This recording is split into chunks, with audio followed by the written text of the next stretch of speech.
All right, folks, we are back here on WLTH 1370 AM, straight out of the cannon with me, Scott Cannon, here on Friday, June the 21st, 2024. It is 7:28 in the PM, which means I got about another half an hour in here before Dr. Williams comes out with the 2x4 and starts regulating. Kicks me out personally. That number is 219-885-1371. The number again, 219-885-1371. Well, in our last segment, before the Happy Happies, we talked about the long history of false rape allegations weaponized against particularly black men, mostly black men in this country's history, and talked about a need and a desire to have a fair way to deal with these types of allegations. It's not really lost on me that this week was the 80th anniversary of one of the most unfair, unjust, maybe the most unfair, unjust legal decision in American history. June 16th, 1944. Maybe that day doesn't mean a lot to you, but it should. Imagine this. It is 1944 and you're a 14-year-old black boy. You live in a small home with a chicken coop with your parents, your little brother, your two sisters in Alkaloo, South Carolina. You like skipping rocks and playing down by the railroad tracks with your friends. You live the life of a typical young boy in World War II era America. And then one day, everything changes. Two young girls are brutally murdered, sexually assaulted, and left in a ditch near your home. And suddenly you and your older brother are arrested and considered prime suspects. What's worst, you are black, and these girls, they are white. And this is the Jim Crow South. That was the reality faced by 14-year-old George Stinney Jr., one of the youngest victims of America's racist and classist justice system. His older brother John would be eventually released by the police, but 14-year-old George, who was 5'1", and 90 pounds, soaking wet, was held in custody. He was not allowed to see his parents until after his trial and conviction. The arresting officer in the case claims that George made a confession, but these claims are dubious in themselves. His 7th grade teacher, a black man, was paid off by a local newspaper to purposely paint George in print as a violent troublemaker who brought knives to school and had violent outbursts towards young white girls. Following his arrest, his father was fired from his job at the local sawmill, and the Stinney family had to immediately vacate their company housing. The entire family feared for their safety, and Stinney's parents did not get to see him again before his trial. He had no support, absolutely none, during his 81-day confinement and trial. He was detained at a jail in Columbia, South Carolina, which was about 50 miles from Alkaloo, due to the risk of lynching. Stinney was questioned alone, without his parents, and even without an attorney. Although the Sixth Amendment guarantees legal counsel, this was not routinely observed until the United States Supreme Court's 1963 ruling, Gideon versus Wainwright, that explicitly required representation through the course of criminal proceedings. The entire proceeding against George Stinney Jr., including jury selection, took place on April 24th, 1944. Stinney's court-appointed counsel was Charles Plowden, a tax commissioner, campaigning for election to local office. so he did not have proper representation. Plowden did not challenge the 3 police officers who testified that Stinney confessed to the 2 murders. He didn't even try to defend George Stinney Jr. He also did not challenge the prosecution's presentation of 2 differing versions of Stinney's verbal confession. In one version, Stinney was attacked by the girls after he tried to help one girl who had fallen in a ditch, and he killed them in self-defense. In the other version, he had followed the girls, first attacking one, Mary Emma, and then Betty June. There is no written record of Stinney's confession apart from Deputy Newman's statement. Other than the testimony of the 3 police officers at trial, prosecutors called 3 witnesses. Reverend Francis Batson, who discovered the bodies of the 2 girls, and the 2 doctors who performed post-mortem examinations. The court allowed discussion of the possibility of rape due to bruising on one of the girls' genitalia. Stinney's counsel did not call any witnesses. Remember, he's got a tax commissioner. He doesn't have a real defense lawyer here. He's got a tax commissioner. His lawyer, and I'm saying that with quotation marks, did not cross-examine any of the witnesses and offered little to no defense. The trial presentation only lasted 2.5 hours. That's it, just 2.5 hours. More than 1,000 white Americans crowded into the courtroom, but no black Americans were allowed in. As was typical at the time, Stinney was tried before an all-white jury. Big part of the reason for that was in 1944, most black Americans weren't allowed to vote. Therefore, were not present on any of the rolls of people available to serve on juries. They only deliberated for 10 minutes, the jury, and after 10 minutes, they found George Stinney Jr. guilty of murder. Judge Philip H. Stoll sentenced Stinney to death by electrocution. Now, there is no transcript of the trial, and no appeal was filed by Stinney's counsel. Again, he had a tax commissioner, not a real defense lawyer. Stinney's family, churches, and the NAACP appealed to Governor Olin D. Johnson for clemency, given the age of the young man, who was just a boy. Most of the pleas for clemency came from white women living in South Carolina. Some pleas from whites came from affirmations of white supremacy, but discomfort at the prospect of someone so young being executed. Others urged the governor to let the execution proceed, and he did. He visited George Stinney Jr. in the death house 2 days before his execution on June 14th and wrote a response to one appeal for clemency stating, "I have just talked with the officer who made the arrest in the case. It may be interesting for you to know that Stinney killed the smaller girl to rape the larger one. Then he killed the larger one and raped her dead body. 20 minutes later, he returned and attempted to rape her again, but her body was too cold." All of this he admitted himself. Now again, there is absolutely no proof, none whatsoever, that George Stinney Jr. said this. Does that sound like any 14-year-old that you know? 5'1", 90 pounds soaking wet. I don't think so. It was reported that these were merely rumors, and Johnson's claims were not corroborated by the autopsy of the 2 young girls.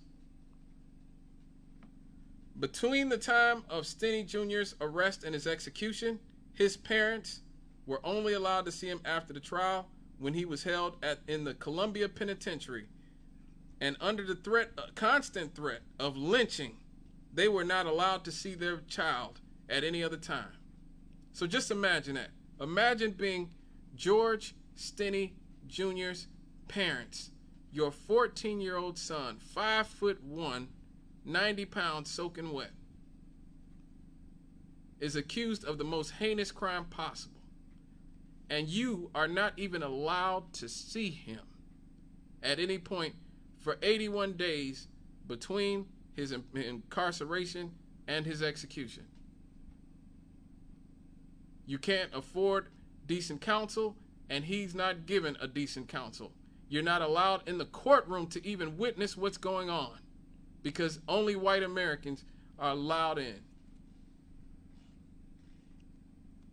Can you imagine the amount of terror and despair that the Stinneys had to be in at that moment? Good God. An execution for a child as young as 14 was virtually unheard of in United States history, even for black children in the Jim Crow South who were convicted of murdering or raping white victims.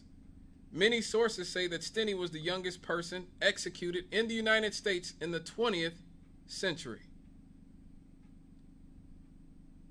Unfortunately, George Stinney Jr. was executed on Friday, June the 16th, 1944. At 7:30 a.m. He was prepared for execution by electric chair. They were forced to use a Bible as a booster seat because George Stinney was too small for the chair. He was then restrained by his arms, legs, and body to the chair. An officer asked George if he had any last words before the execution took place, but he only shook his head and said, "No, sir."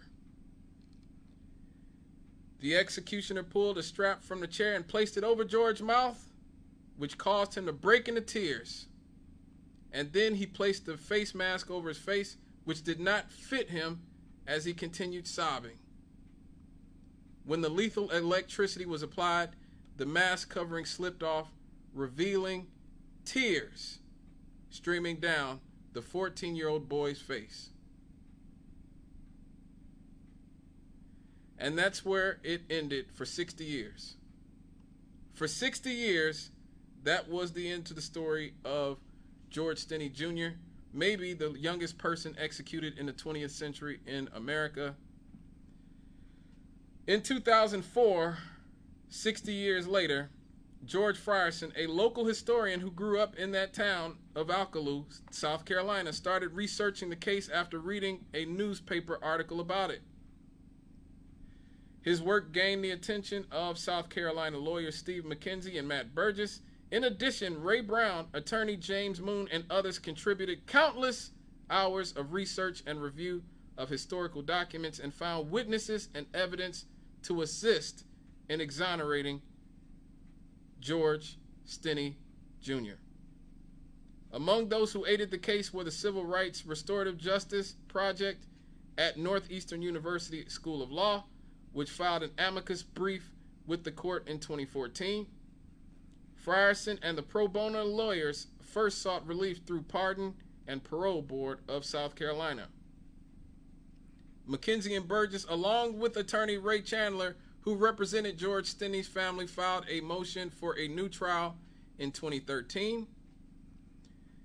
In the new trial, new evidence in the court hearing in January 14th included testimony by Stinney's sibling that he was with them at the time of the murders. In addition, an affidavit was introduced from the Reverend Francis Batson, who found the girls and pulled them from the water-filled ditch. In his statement, he recalled that there was not much blood in or around the ditch, suggesting that they may have been killed somewhere else and moved.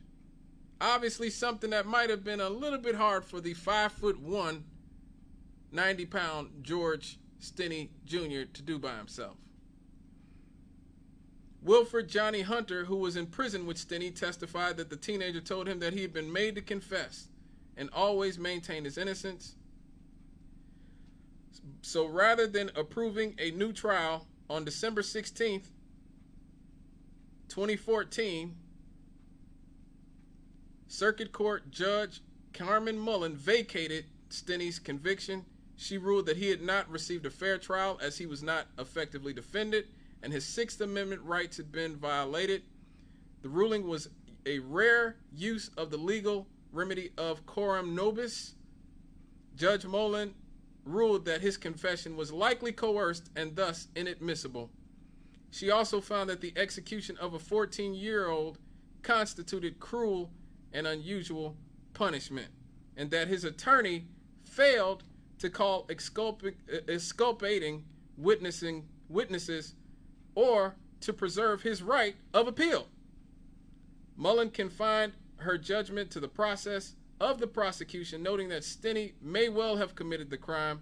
With reference to the legal process, Mullen wrote, "No one can justify a 14-year-old child charged, tried, convicted, and executed in some 80 days, concluding that in essence, this was not much was done for this child when his life lay in the balance." Now, that begs the question, if George Stinney Jr. did not kill the young girls, who did? Well, since the exoneration, George Washington Burke Jr., who was the son of a wealthy white businessman, George Burke Sr., has been the subject of much speculation as a possible suspect for the murders. George Burke died two or 3 years after the murders of the two girls in 1947 at the age of 29. In a cruel twist of irony, Stinney's mother had worked for the Burke family for a brief period. Stinney's sister also recalled that her mother had once come home saying that Burke Sr. had made advances to her and that their father had told their mother to no longer go back. Since Stinney's sister claimed to have heard that the Burke boys had framed Stinney because their mother did not want to give it up, Burke Sr. conducted an initial search for the girls and was the owner of the territory behind Green Hill Baptist Church where the girls' bodies were found.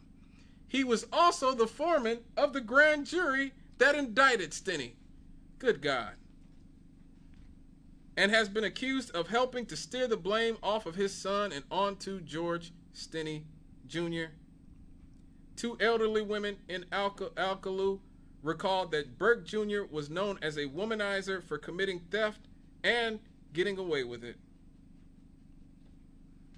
According to Sonia Edie Williamson, a white Alcaloo resident investigating the case who became close to Stinney's sister, George Burke Jr.'s son, Wayne Burke, had told her that his grandmother had told him that his father picked up the girls in his lumber truck by his grandmother's house on the day of the murders.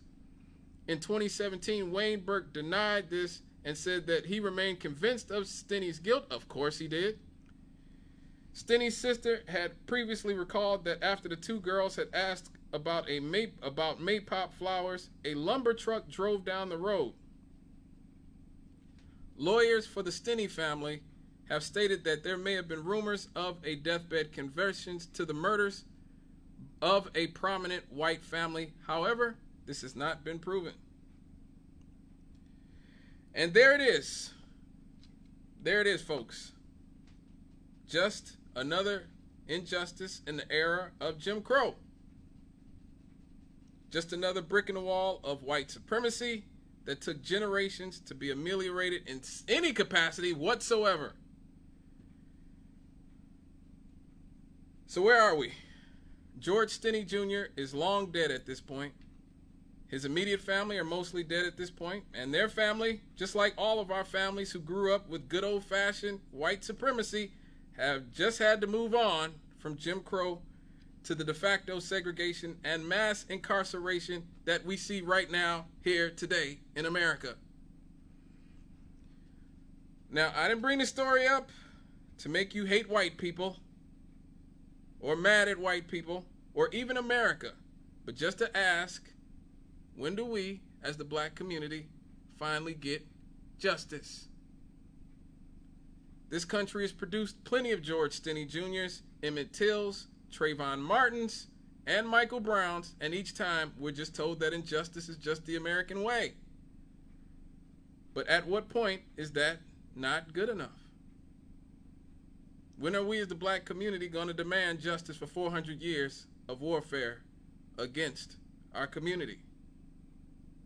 When are we, as the black community, going to collectively demand reparations. All right, folks. Man, it's almost time for me to get up on out of here. I'm going to mop up when I come back. I'll be right back after these. Straight out of the cannon.